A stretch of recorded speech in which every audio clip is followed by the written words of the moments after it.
Cek termasuk. Okey, baru-baru ni memang menjadi isu besar pasal bendera Israel di Kelantan kita ni. Okey, kita tengok berita ni.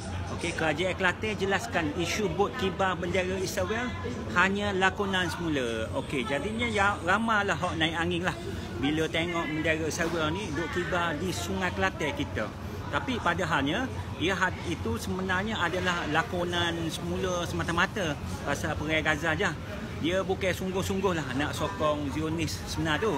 Okey, kalau nak kata salah, kita ambil contoh filem yang hamba baru tengok kayaknya bulan lepas, cerita Nanjing Massacre China. Okey, nama tajuk Nanjing Photo Studio. Okey, set dia pun kibar bendera Jepun. Dia masa nak tunjuk tu zaman Jepun jajah Nanjing dulu. Kita bayangkan selama 300,000 nyawa dibantai dan dirogok oleh askar Jepun. Padahal tim yang buat cerita produksi itu adalah daripada orang Cina sendiri.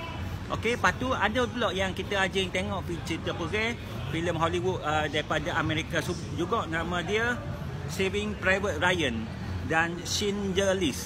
Okey, si akibat bendera Nazi lagi. Okey, tujuannya nak menunjukkan kekejaman rejim, bukannya nak naikkan semangat Nazi.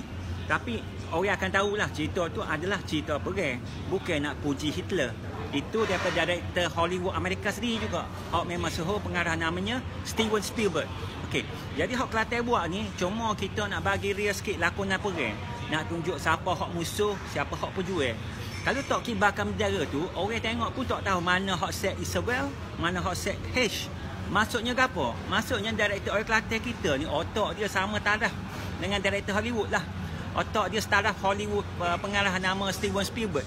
Okey, tahniah orang Kelantan, otak kita memang mendunia. Tapi hak betulnya jugalah benda hak sensitif ini, kita kena reti juga baca emosi rakyat. Sebab isu Gaza ni kita faham memang dia bakar jiwa seluruh bangsa. Okey, kita kena bagi tahu awal-awal ini hanyalah lakonan, bukan tanda sokongan. Kalau tak confirm lah macam ni lah jadi bahan kecil belakang. Jadi kesimpulannya, niat dan konteks tu paling penting. Lakonan ni bukan sokongan, tapi ia tetap perlu ada kebijaksanaan dalam cara penyampaian. Tapi janganlah sampai seluruh satu Malaysia kena kecil. Last sekali nak oyak lah, kita ni bukannya walaun, kita bukan walanon juga. Kita ni jenis fikir dulu baru sokong, bukan sokong dulu baru fikir.